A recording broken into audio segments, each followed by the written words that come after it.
This episode is brought to you by Progressive Insurance. Fiscally responsible, financial geniuses, monetary magicians. These are the things people say about drivers who switch their car insurance to Progressive and save hundreds. Visit Progressive.com to see if you could save. Progressive Casualty Insurance Company and Affiliates. Potential savings will vary. Not available in all states or situations.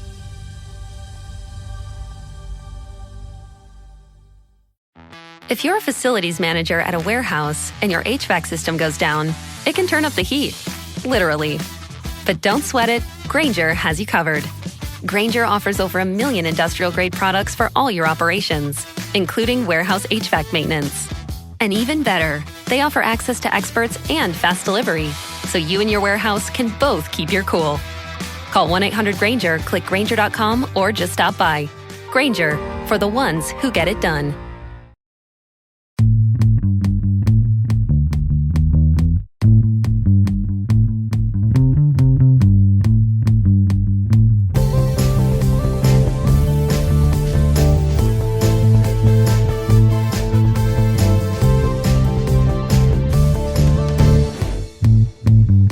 What's up, champs? Welcome to another episode of the Short Shifts Fantasy Hockey Podcast, brought to you by Keeping Karlsson. I'm your host, Jeremy Brasillo, and joining me tonight, my pal and yours, Shams Benamor.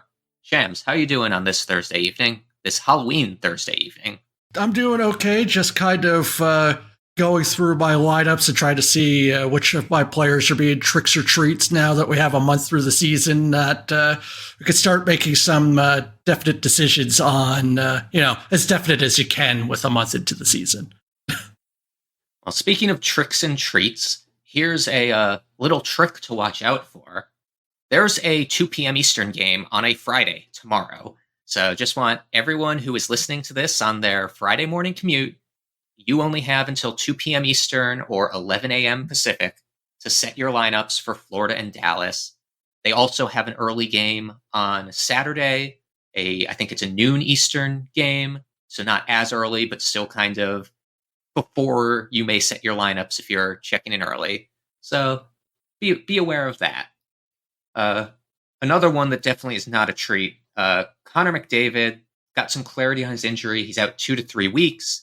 Sounds like a high ankle sprain, which is a lot less scary in hockey than it is for those of you who play fantasy football or fantasy basketball, but still not great. What's the fallout here, Shams? Well, the dance now is that we have to deal with kind of a struggling team losing the best player in the NHL, but funnily enough, they are currently winning 3-1 against UC Saros. So, of course, you take out McDavid and they start turning it on.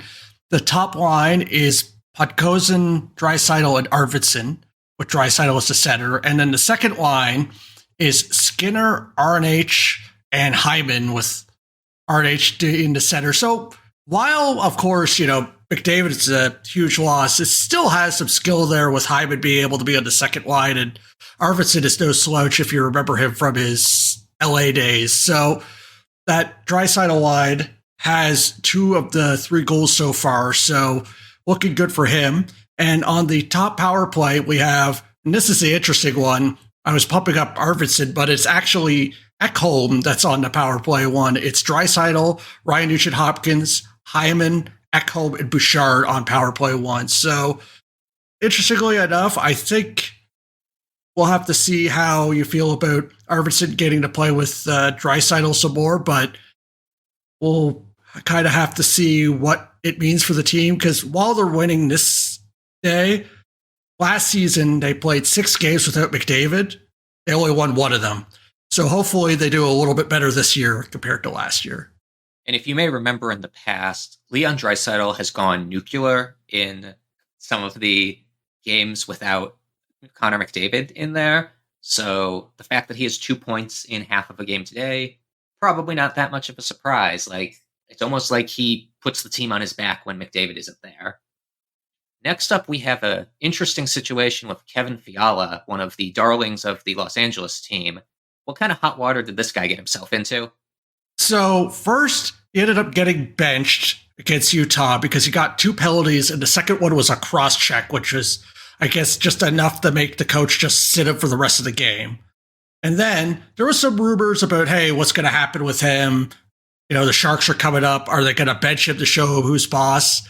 And then he gets benched. He's not even active for the Sharks game, but it's not because of the penalties. It's because he missed a team meeting, which supposedly to his excuse was his iPad alarm messed up, so he missed it.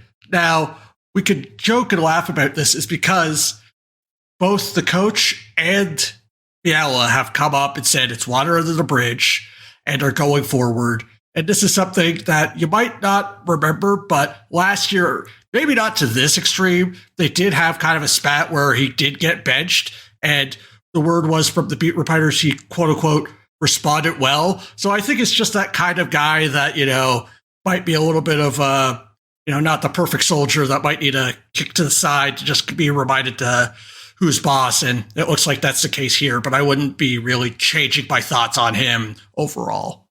Speaking of responding well, the game that he got scratched for was Monday. On Tuesday, he comes back with a goal and an assist against Vegas. So it seems like he responded well. Kind of sad that the iPad alarm is what does him in. Like, that's a rookie mistake for a guy who has over 500 games and close to 10 seasons in the NHL.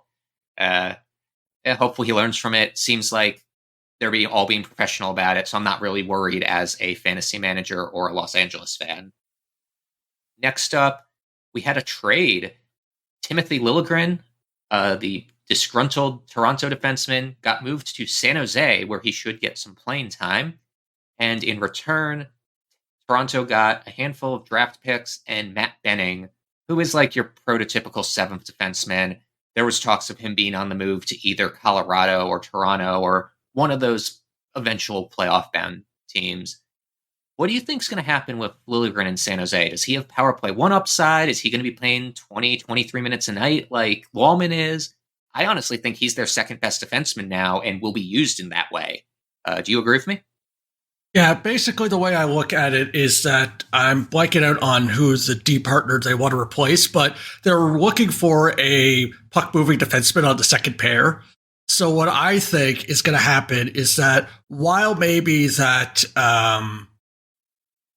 he's not maybe a worry on taking maybe the power play one, we'll have to wait and see. There's no word about that. But what I think is going to happen is that they're not going to have to worry about putting Walman out so much on the offensive situations now that they have a second pair that they could depend on a little bit more and then maybe try to shelter the third. So my idea is from this is that basically all of the offensive players, the forwards, are going to get a bump now that there's at least a second person on the blue line that can move the puck.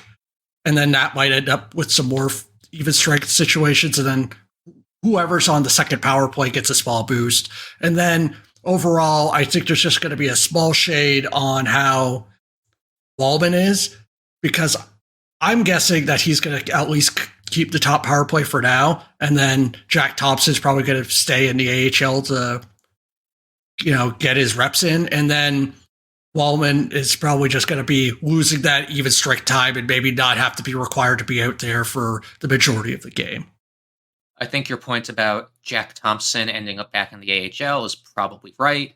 It's pretty clear that he was getting sheltered hard. He was playing like 13 to 15 minutes a night, and 5 of them were on the power play.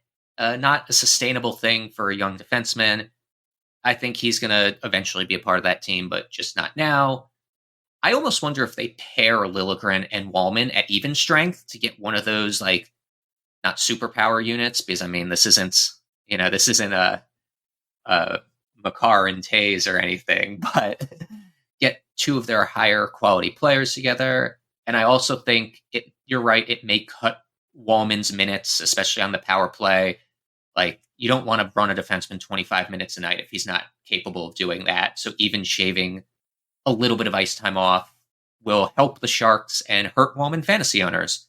But I actually think we have a little bit more on Walman later, so I digress. Next up, we have some injury updates.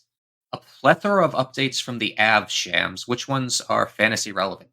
So the first one is that everyone's fantasy darling that they got off the waiver wire, Ross Colton, is out for 6 to 8 weeks with a broken foot. So that one is, just have to put him in your IR and sit on your hands until he comes back. However, with his loss, while not happening right away, we have a situation where it's Lehkonen is set to potentially come back as early as Tuesday. And also that we have Nichushkin potentially coming back into like a practice situation with the team, and then potentially be in a situation where, at least from what I'm seeing with the news of him, is that I have a feeling that most likely once his suspension is over, I haven't seen any news where there's any reason to be concerned about him not being reinstated, but once it's done, that he'll be in a position to play. Now, we don't know about where he's going to be in the lineup, but interestingly enough, they did have practice with Lehkonen, and he was actually on the third line with Kelly, and Kovalenko took the winger spot that the D-man was in last game, and then Ivan was with Mittelstadt and O'Connor on the second line, and Kiravanta stayed on that top line with McKinnon and Rantanen. They didn't do any power play, so we don't know how that is, but the top nine is still relatively the same, even when Lehkonen's coming back. Probably, if I wouldn't be surprised if they're just kind of putting him in it softly, and then he'll probably climb into the top six sooner or later, but at the very least, he's not there at the start. With Lehkonen also, I wonder if he's going to end up on power play one. There's one obvious spot on power play one, like Ivan, the value is trending down. If you have him for this week and got the goal and the 6 shots yesterday, great. But I actually wonder he may not be on this team in 3 weeks. Like, he actually may be down to the AHL to play bigger minutes instead of playing third or fourth line minutes in the NHL. Nichushkin probably goes on to power play one. But with Lehkonen, I actually wonder if Casey Mittelstadt has done enough to keep the power play one role. He has looked really good as a distributor. That power play has been pretty dangerous, and I think Mittelstadt is actually a large part of why it's been dangerous from the games I've watched. That's something to monitor. And Nichushkin, I forget if you said the dates, but sounds like he can jump right into the lineup on November 13th or November 15th, which is less than 2 weeks away. Great move for anybody who correctly guessed that Yahoo was going to let us put him in the IR and stashed him for 4 weeks. Like, I would have been a lot more interested had I known he was only out for 5 weeks. I kind of expected this was going to linger and there was going to be, ramp up time and all that. So I'm kicking myself for not getting him in any of my leagues. For those of you who did, congrats. Not much else to say. Next injury, Freddie Andersen is week to week. So Pyotr Kochetkov is playing majority of the games, I assume. I think it was the backup Spencer Martin who they called up, but they aren't going to go 50-50 with Spencer Martin. Kochetkov has a handful of points today as Carolina is lighting up Boston. But my complaint with Carolina goalies is that Carolina suppresses shots like nobody's business. And he very well could give up 3 goals on 20 shots. And at that point, if you lose the game, you may have a bad goalie start. And if you win the game, you only get like 6 points. Or I haven't done the math, but all I know is Carolina goalies are frustrating to own for how good of a team it is. Like, you think that's a slam dunk, and it isn't. I guess add Kochetkov if he's available. Like, you want a starting goalie on a good team, but it's going to be frustrating. For example, right now, he is literally getting you 0.3 points in Cupful. He has 13 shots against him in total, and he let 2 of them in. So you're going to keep getting basically all of your points from the win. Right now, there's still about 8 minutes left. So hell, if a goal goes in, you'd be using the win points to get to 0. So just kind of a highlight. Now, Boston is in a completely different headspace right now, so it's not always going to be like that, but this is a perfect example of why I have generally avoided streaming Cade's goalies, and then the chance of having one with a volume might be a little bit different, but I'm 100% with you. Yeah, that's it's not a fun team to have a goalie from. I'd actually almost rather have a goalie from San Jose or Chicago or, well, Anaheim's cheating at this point because I think Lucas Dostal, with how he's performing today, I believe now has the most fantasy points among all goalies. That is more than Connor Hellebuck, who has played the same number of games. Kind of crazy fact there. One last injury update. Jakob Chychrun for Washington is day-to-day. I don't actually remember what happened. but they play both Saturday and Sunday. No determination on if he's going to play then. He is sitting today's game, though. And Matt Roy is getting real close, quotes. I don't know if Matt Roy or Matt Baugh, whichever pronunciation he uses, is fantasy relevant. Chychrun certainly had been pretty good for Washington. Not much else to say there for me. With that, let's go to our short ad break.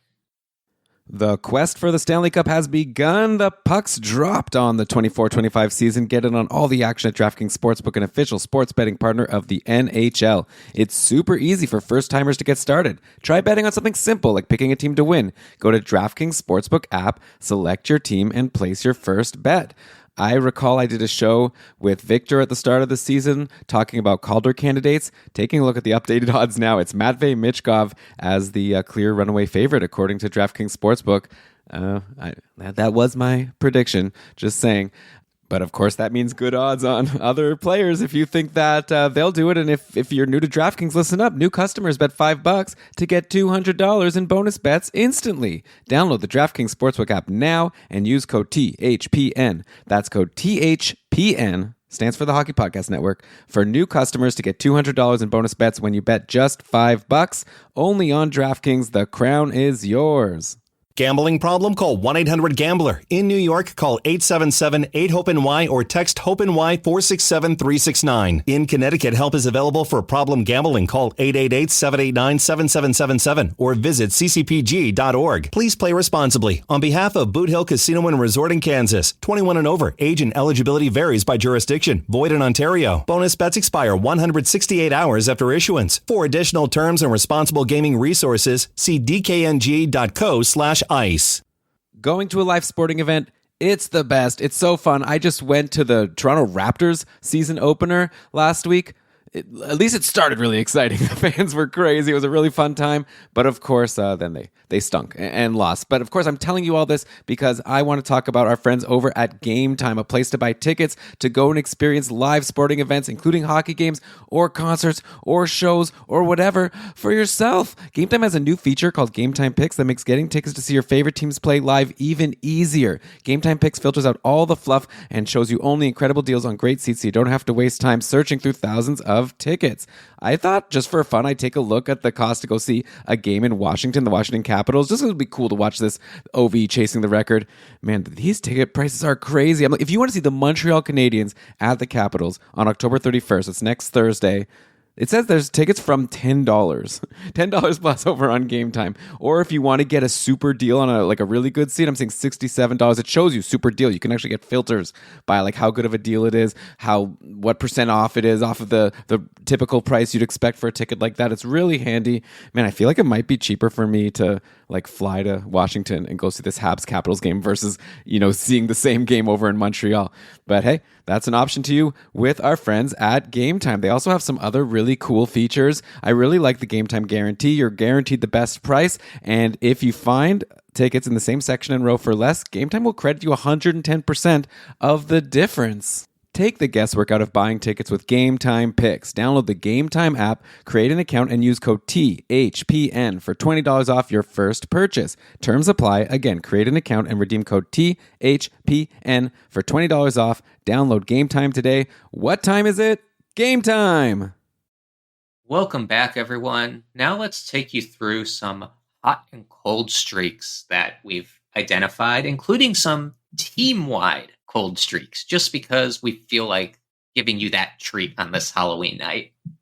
First one, Drake Batherson has been a treat to own. 9 points in his last 5 games. Actually has 12 points in 9 total, which is after people kind of panicked because he went pointless in his first 2, then had a 3-point game in his 3rd game, and then pointless in the 4th game. But since then, like I said, 9 points in 5 games. I will say the shot totals are concerning. In those 9 games, he has a 7-shot game, a 4-shot game, a 2-shot game, and every other game, all 6 other games, he has only 1 shot. That's not sustainable for a player of Batherson's quality. He's also benefiting from a red-hot power play. Like, that Ottawa unit looks incredible. I think they're overheating right now. I don't think they can score. I forget what their percentage is, but it's something insane. I feel like Brady and Stützle and Batherson and Norris are scoring power play points every single game and often multiple of them. I think my take is Batherson is hot, but probably a bit too hot right now. What do you think, Shams?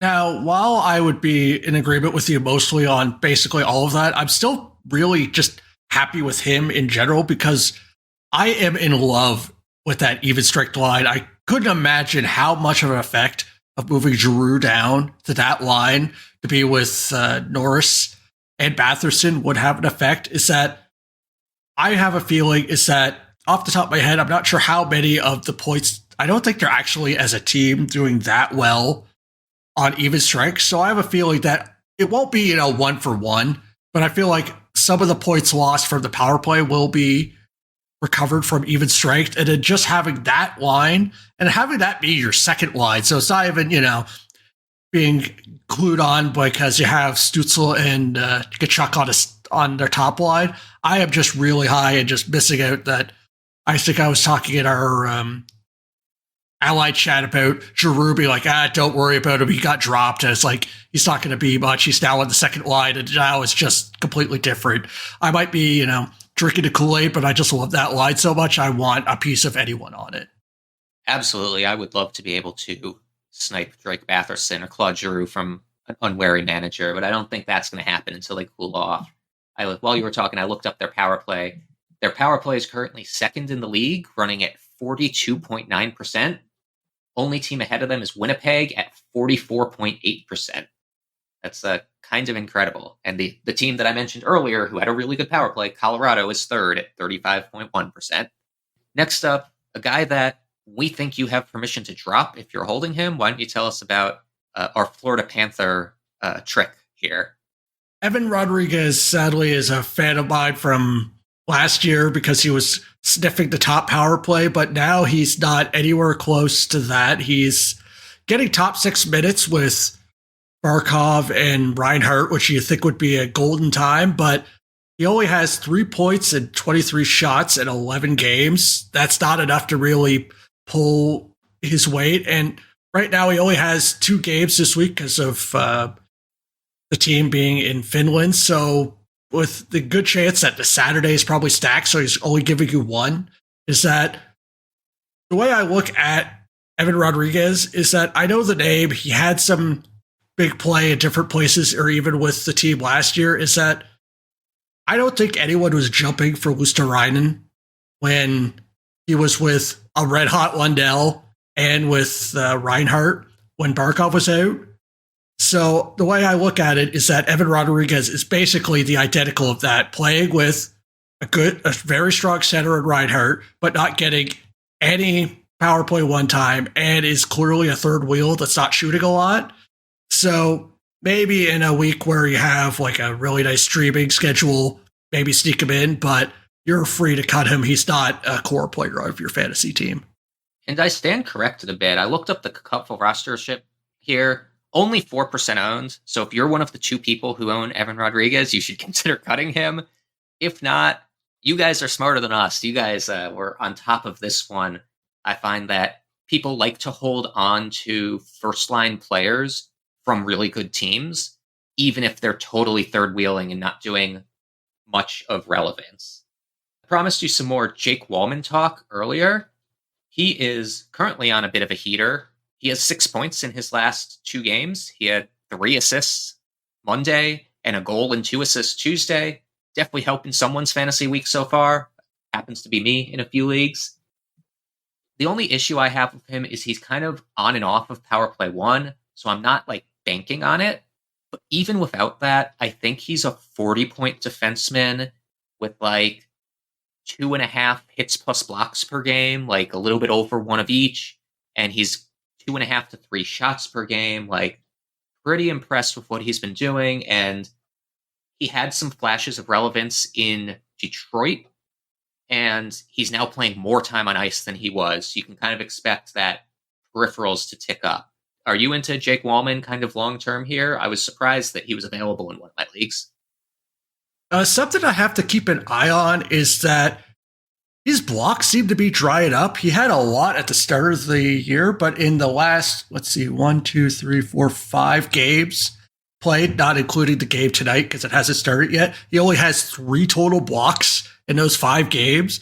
That's really what worries me. He still has his shot total up, so that is nice, but without the blocks, he needs to point. And as you mentioned, you're not going to get your 3-point nights. I saw a tweet yesterday where he played 200 some games. He had 1 3-point night in those 200 games, and now he has 2 back-to-back. So obviously, different situation, more playing time, he's going to be in a position to get points. But unless those blocks come back, I have a really short leash because I'm not sure I'm even in a categories league where I have him. If he's only giving me shots, I could find a defenseman that just gives me shots if those points start to dry up.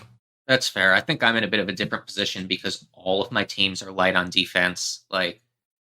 Walman's my second defenseman out of 4 in one league, and I think in Kochetkov, Owen Power's my second defenseman. So I run it pretty thin on the blue line. I like Walman. I will continue to like Walman until he stops getting ice time, which the Sharks would be dumb to stop giving him ice time. You mentioned the blocks went down. I actually wonder if that's because he's been getting less shorthanded time. Early in the season, he was getting 50 to 70% of the shorthanded time. Now it's down to 30 to 50. So I think that's PK2 versus PK1. Shorthanded is great opportunities to get some blocks. Next up, another cold streak. Actually, this one, we have it as 2 cards, but I think it's really one topic. The entire Boston Bruins team is cold. Pastrnak, Lindholm, McAvoy, Zacha. How many points does Zacha have this year? That's a name I haven't heard all season. What are we doing with Boston? What are your concerns or assurances to give us here? Honestly, this is the way I look at Boston right now is how people feel about a lot of the Edmonton guys is that the bigger names I'm talking about, probably McAvoy, Marchand, and say Pastrnak, you're just going to have to take your medicine and hold them and hope for the best because I don't think you're going to get any value from a trade.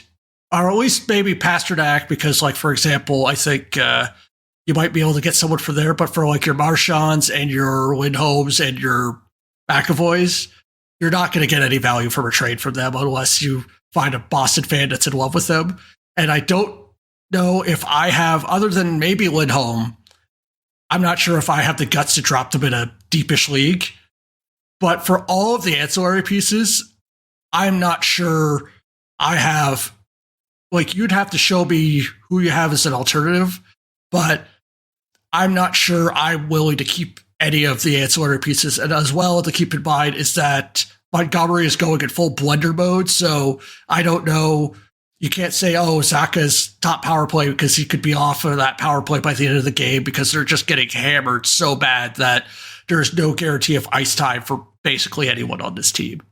I like Lindholm still just because he's been hitting and blocking a bunch, which is kind of weird. I don't think he's going to continue to do that. But at least while he is, I guess I'll keep on to it. McAvoy, Pastrnak, you have to keep, but anyone else, maybe consider moving on from. Hard to move on from someone like Marchand or Zacha that you had higher hopes for.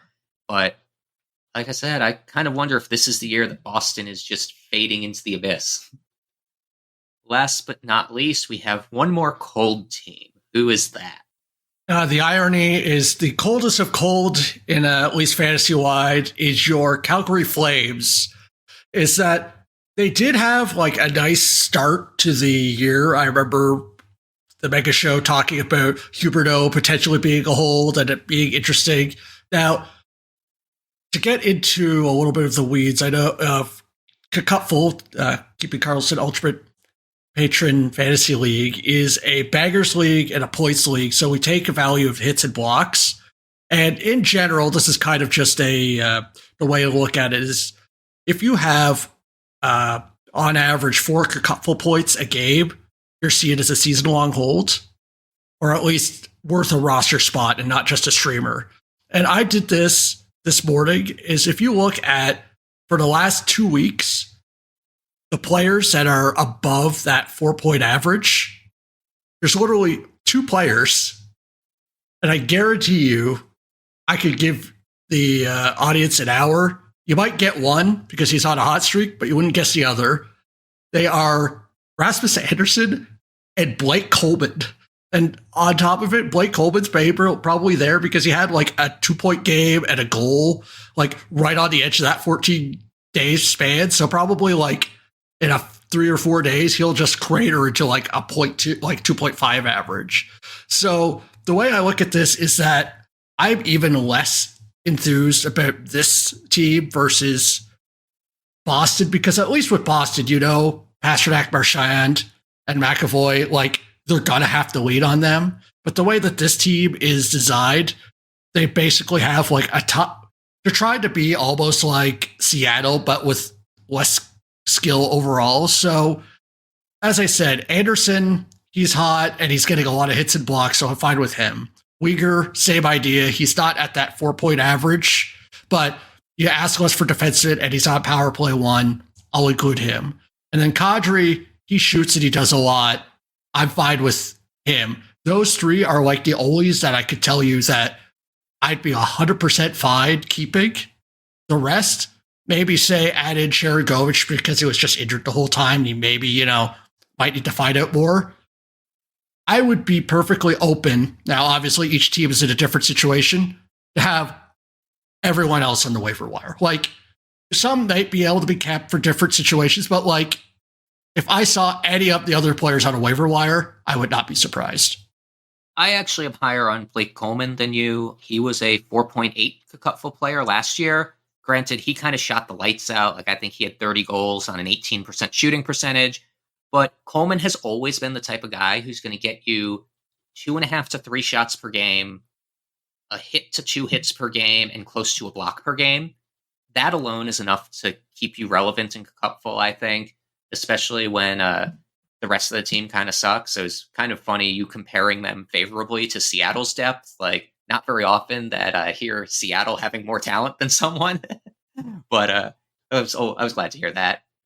I'm also less sold on Rasmus Andersen as a long-term guy. I don't think he was ownable last year, if I remember correctly.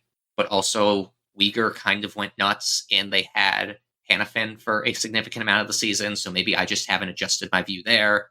If you're in a league that counts hits and or penalty minutes, Pospisil is particularly interesting. In Cupful, you don't get points for penalty minutes, nor do you get enough points for hits, so wouldn't be doing that, but he seems to be a darling of their coaching staff. They put him out there all the time. And with that, I think it's time to take us out. Thank you for joining us. If you enjoyed the show, please consider joining the Keeping Karlsson Patreon group at keepingkarlsson.com/patron. You can play in the Keeping Karlsson Ultimate Patron Fantasy League that we just talked about, interact with Brian, Elon, myself, Shams, and all the other people you hear on the mic. Please check out www.gamedaytweets.com to get all the best info from Twitter without having to slog through the rest of the crap on Twitter. It includes team-by-team and searchable tweets by player name, and predicted goalie starts, I believe courtesy of Elon himself. Visit that site and the other great sites we use to research our episodes with at Yahoo, Frozen Tools, and Natural Stat Trick. Our intro and outro music was created by Pat Roach. Till we see you next time, play smart and keep your shifts short.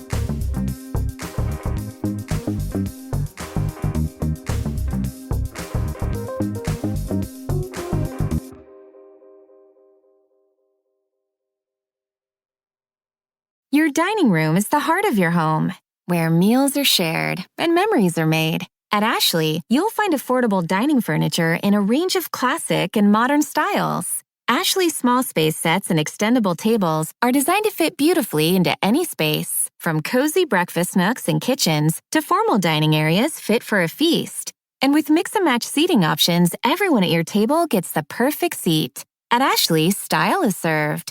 Shop in-store or online today.